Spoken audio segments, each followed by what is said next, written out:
اللہ اللہ اللہ اللہ اللہ اللہ اللہ علیکم ورحمۃ اللہ وبرکاتہ۔ نحمدہ ونصلی علی رسولہ الکریم، اما بعد فاعوذ باللہ من الشیطان الرجیم، بسم اللہ الرحمن الرحیم۔ ان اللہ وملائکتہ یصلون علی النبی یا ایھا الذین آمنوا صلوا علیہ وسلموا تسلیما، اللہم صل علی سیدنا محمد وعلی آل سیدنا محمد وبارک وسلم۔ معزز حاضرین و ناظرین کرام، جیسا کہ آپ جانتے ہیں ماہ شعبان کا عظمت و فضیلت مالا مہینہ رواں دواں ہے۔ اس مہینے کے متعلق نبی کریم رؤوف الرحیم صلی اللہ علیہ وسلم نے فرمایا کہ شعبان شہری، شعبان یہ میرا مہینہ ہے، اور فرمایا کہ شعبان گناہوں سے پاک کرنے والا مہینہ ہے۔ وجہ اس کی کیا ہے؟ وجہ اس کی ایک یہ بتلائی گئی کیونکہ اس مہینے میں شب براءت موجود ہے۔ براءت والی رات 15ویں شعبان کی جو رات ہے شب براءت ہے، تو اسی موقع کے مناسبت سے چونکہ آنے والا جمعہ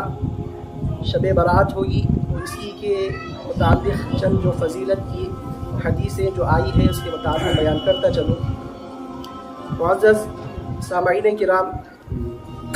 اللہ رب العزت نے اس امت کو چند خصائص، چند خوبیاں اللہ نے اس امت کو عطا کی ہیں۔ کئی خوبیاں ہیں، ان میں سے ایک خوبی یہ بھی ہے کہ اللہ رب العزت نے براءت کی جو رات ہے صرف امت محمدیہ صلی اللہ علیہ وسلم کو عطا فرمایا۔ اس سے قبل جتنی بھی امتیں گزری ہیں ان کو براءت کی رات عطا نہیں کی گئی۔ یہ خاصہ صرف امت محمدیہ صلی اللہ علیہ وسلم کا ہے کہ اللہ رب العزت اپنے محبوب صلی اللہ علیہ وسلم کی امت پر اس قدر مہربان، اس قدر اللہ کی کرم نوازی اس امت محمدیہ پر ہے کہ اللہ رب العزت نے گناہوں کی بخشش کے لیے، بندوں کو معاف کرنے کے لیے ایسی مقدس راتیں اس امت محمدیہ کو عطا کی کہ اگر کوئی شخص صدق دل کے ساتھ رب کو راضی کرنے کے لیے سچے دل سے اگر تائب ہو کر اگر اس رات عبادت کر لیتا ہے تو بخشش کا پروانہ اللہ کی جانب سے اس کو عطا کر دیا جاتا ہے۔ اور شب برات کے متعلق یہ آتا ہے کہ حدیث پاک میں ہے کہ من احیا لیلۃ العیدین و لیلۃ النصف من شعبان لم یمت قلبہ یوم تموت القلوب، کہ چند راتیں ایسی ہیں کہ ان راتوں میں عبادت کرنے والوں کے لیے حیات قلبی کی ضمانت دے دی گئی ہے۔ ان کا دل ہرگز مر نہیں سکتا جو ان مقدس راتوں میں عبادت کرتے ہیں۔ ان میں سے جو راتیں ہیں، کون کون سی راتیں ہیں؟ کہ لیلۃ العیدین یعنی عید الفطر اور عید الاضحیٰ کی جو رات ہوتی ہے، ان دو راتوں میں عبادت کرنے والوں کے دل کبھی مردہ نہیں ہوتے۔ اور اسی طریقے سے شعبان کی 15ویں شب یعنی براءت کی رات میں جو شخص عبادت کرتا ہے ان کے بھی دل کو اللہ رب العزت حیات جاوید اللہ ان کو عطا فرماتا ہے۔ اور یہ بھی فضیلت بیان کی گئی ہے کہ 5 راتیں ایسی ہیں کہ جن میں اللہ رب العزت دعاؤں کو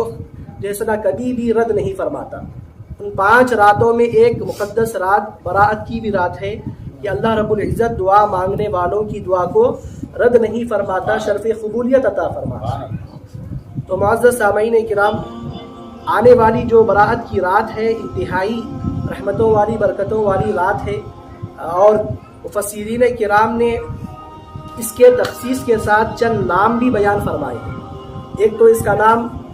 لیلۃ الرحمہ بیان کیا گیا۔ حدیث شریف میں آتا ہے کہ اللہ رب العزت اس رات 300 رحمت کے دروازے کھول دیتے ہیں، اور اسی طریقے سے لیلۃ المبارکہ اس کو کہا گیا کیونکہ کثرت کے ساتھ اس رات میں خیر و برکات کا نزول ہوتا ہے، اسی وجہ سے لیلۃ المبارکہ بھی اس کو کہا گیا۔ اور اسی طریقے سے لیلۃ البراءت بھی اس کو کہا گیا، یعنی اللہ رب العزت اس رات میں بے حساب امت محمدیہ کی مغفرت فرماتے ہیں، بے حساب امت محمدیہ کی مغفرت فرماتے ہیں۔ اور اسی طریقے سے لیلۃ الصق یعنی انعام والی رات بھی اس کو کہا گیا۔ تو یہ جو آنے والی رات ہے انتہائی فضیلتوں والی اور رب کی رضا کو حاصل کرنے اور جیسا دوزخ سے آزادی والی، نجات دلانے والی رات ہے۔ تو اس رات میں ہوتا کیا ہے، شب براءت میں ہوتا کیا ہے؟ تو احادیث شریفہ میں آتا ہے کہ ام المؤمنین سیدتنا عائشہ صدیقہ رضی اللہ تعالی عنہا یہ ارشاد فرماتی ہیں کہ نبی اکرم صلی اللہ علیہ وسلم نے فرمایا، هل تدرین ما فی هذه اللیلہ، کہ اے عائشہ کیا تم جانتی ہو کہ اس رات میں ہوتا کیا ہے، اس شب براءت کی فضیلت کیا ہے، اس کی کیا شان ہے اللہ کے پاس؟ تو آپ نے عرض کیا کہ اس کی کیا شان ہے یا رسول اللہ صلی اللہ علیہ وسلم، آپ ہی بتلا دیجئے۔ تو آقا علیہ الصلوۃ والسلام نے ارشاد فرمایا کہ اس سال پیدا ہونے والے تمام بنی آدم کی فہرست اس رات میں تیار کر دی جاتی ہے، یعنی شب براءت کی رات میں جو آنے والے سال جتنے بھی لوگ پیدا ہونے والے ہیں سب کے نام اللہ رب العزت لکھ دیتے ہیں، سب کی تقدیر اس رات میں لکھ دی جاتی ہے۔ اور اسی طریقے سے جو لوگ آنے والے سال میں فوت ہونے والے ہیں ان کے بھی نام لکھ دیے جاتے ہیں، اور یہاں تک کہ آگے فرمایا گیا وَفِيهَا تُنزَلُ أَرْزَاقُهُمْ، اور لوگوں کو کتنا رزق دیا جائے گا وہ رزق کے متعلق بھی جو ہے سنا شب براءت میں فیصلہ کر دیا جاتا ہے۔ تو شب براءت جو یہ جو رات ہوتی ہے یہ رات فیصلوں کی رات ہے۔ اللہ رب العزت اس رات میں جو ہے سنا بندوں کی تقدیریں اللہ رب العزت لکھ دیتے ہیں، اور جیسے کہ ابھی بیان کیا گیا کہ اس رات میں جو ہے سنا اللہ رب العزت 300 رحمت کے دروازے کھول دیتے ہیں، اور اس رات کو شفاعت والی رات بھی کہا گیا ہے۔ اس رات کو شفاعت والی رات بھی کہا گیا کیونکہ تفاسیر میں یہ آیا ہے کہ آقا علیہ الصلوۃ والسلام 13ویں اور 14ویں شعبان کی شب میں آقا علیہ الصلوۃ والسلام نے رب کی بارگاہ میں سجدہ ریز ہو کر اپنی امت کے گناہوں کی بخشش کے لیے آقا علیہ الصلوۃ والسلام نے دعا فرمائی۔ تو 15ویں شب میں حق تعالیٰ نے آقا علیہ الصلوۃ والسلام کی شفاعت سے امت کی بخشش کا وعدہ فرمایا۔ تو 13ویں اور 14ویں شب آقا علیہ الصلوۃ والسلام نے بخشش کی دعا کی، تو 15ویں شب کو اللہ رب العزت نے آپ کی شفاعت کے ذریعے تمام امت کی بخشش کا اللہ نے وعدہ فرمایا۔ جیسے کہ حدیث پاک میں بھی آتا ہے کہ ام المؤمنین سیدتنا عائشہ صدیقہ رضی اللہ عنہا فرماتی ہیں کہ حضور نبی مکرم صلی اللہ علیہ وسلم کو میں نے بحالت سجدہ دعا کرتے ہوئے دیکھا۔ آقا علیہ الصلوۃ والسلام سجدہ ریز ہو کر اللہ کی بارگاہ میں دعا گو ہیں کہ آپ دیکھتی ہیں کہ حضرت جبرائیل علیہ السلام آقا علیہ الصلوۃ والسلام کی خدمت بابرکت میں حاضر ہوئے،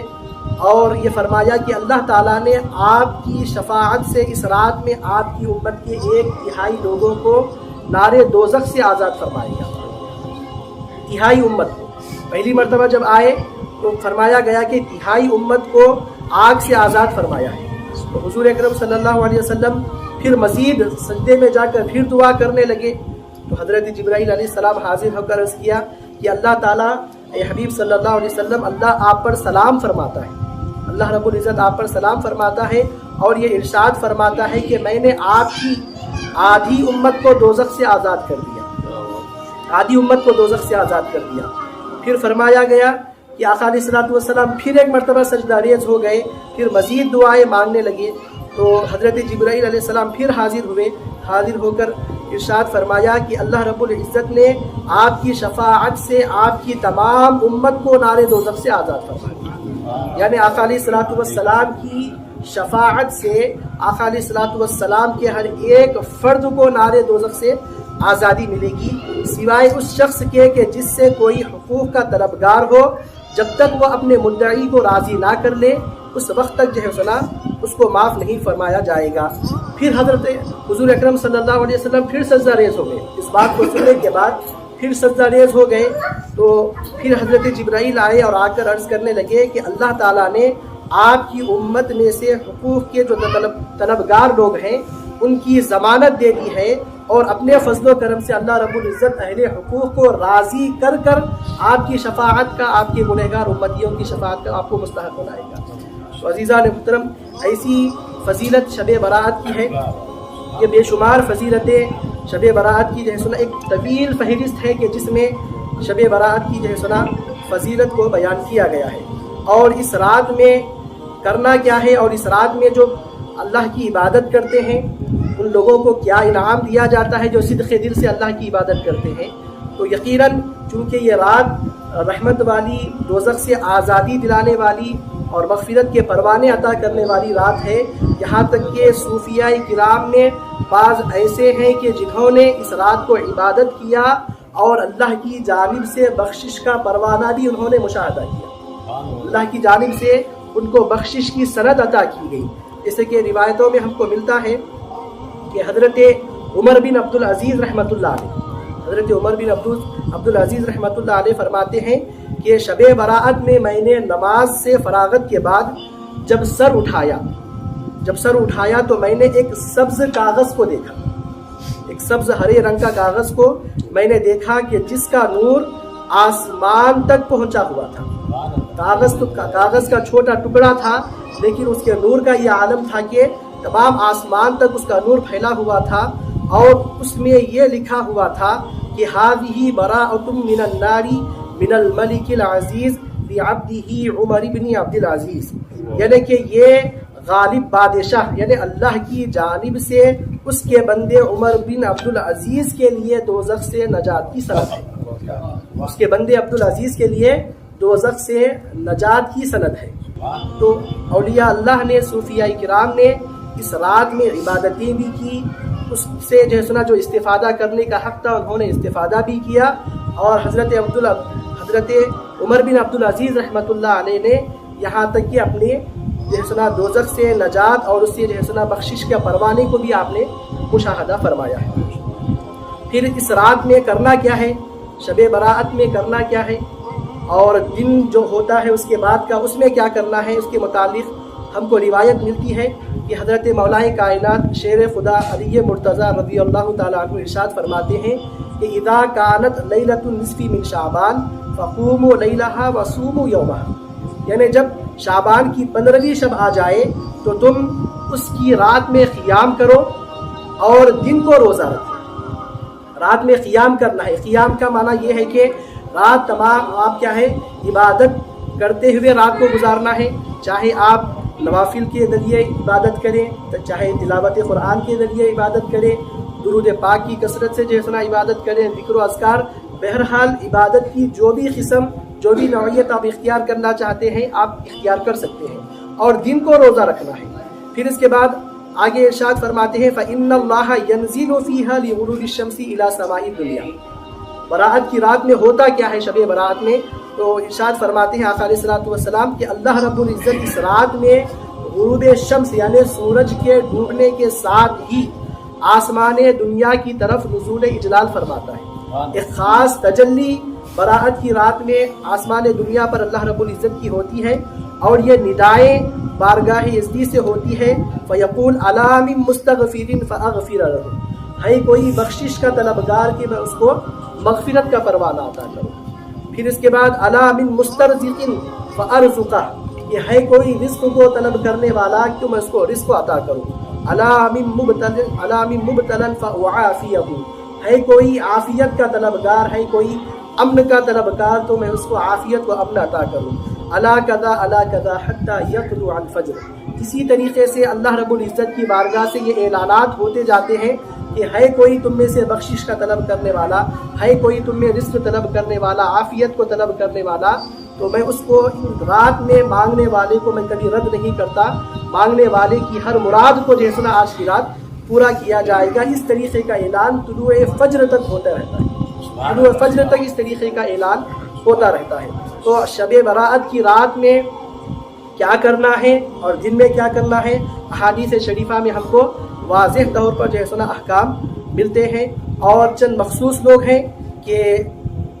جن کی بخشش نہیں ہوتی، ان کے متعلق بھی آقا علیہ الصلوۃ والسلام نے ارشاد فرما دیا کہ آقا علیہ الصلوۃ والسلام کی رحمت ہی ہے امت کے لیے، کہ آقا علیہ الصلوۃ والسلام نے وہ لوگوں کا بھی ذکر کر دیا جو اس رات میں اللہ کی رحمتوں سے مالا مال ہونے والے ہیں، اور وہ لوگ جو اپنے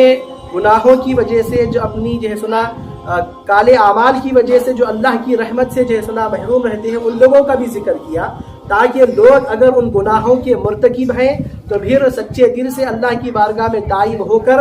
براءت کی رات میں جو اترنے والی رحمت برکتیں ہیں ان رحمت برکتوں کا اپنے آپ کو مستحق بنائیں۔ تو سب سے پہلے آقا علیہ الصلوۃ والسلام نے ارشاد فرمایا جو شرک کرنے والا ہوتا ہے، خدا کی ذات کے ساتھ جو کسی کو شریک کرتا ہے، اللہ رب العزت اس رحمت والی برکت والی رات میں اس کو جو ہے نا مغفرت اللہ اس کی نہیں فرماتا۔ اور اسی طریقے سے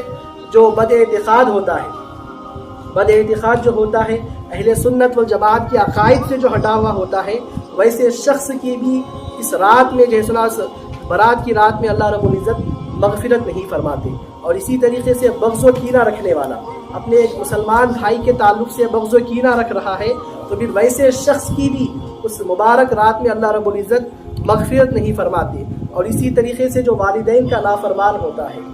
اور زانی جو بدکار ہوتا ہے، جادوگر جو ہوتا ہے، کاہن جو ہوتا ہے، شرابی جو ہوتا ہے، سود خور، اس طریقے کے جو بڑے بڑے گناہوں کے جو مرتکب ہوتے ہیں، ایسی بخشش والی رات میں بھی اللہ رب العزت ان لوگوں کی بخشش نہیں کرتا۔ تو آقا علیہ الصلوۃ والسلام کی اپنی امت پر یہ رحمت ہے کہ آقا علیہ الصلوۃ والسلام نے بتلا دیا، اگر نہیں بتلاتے تو معلوم کیسے ہوتا کہ کون سے لوگ اس رات میں جو ہے نا بخشش کا پروانہ پانے والے ہیں اور کون سے لوگ بخشش کے پروانے سے محروم رہنے والے ہیں۔ تو آقا علیہ الصلوۃ والسلام کی جو احادیث ہے اس کے مطابق ہم برات کی رات کو گزارنے کی کوشش کریں۔ آخر میں اللہ رب العزت کی بارگاہ میں دعا ہے کہ مولا کریم کہنے سننے سے زیادہ عمل صالح کی توفیق عطا فرما،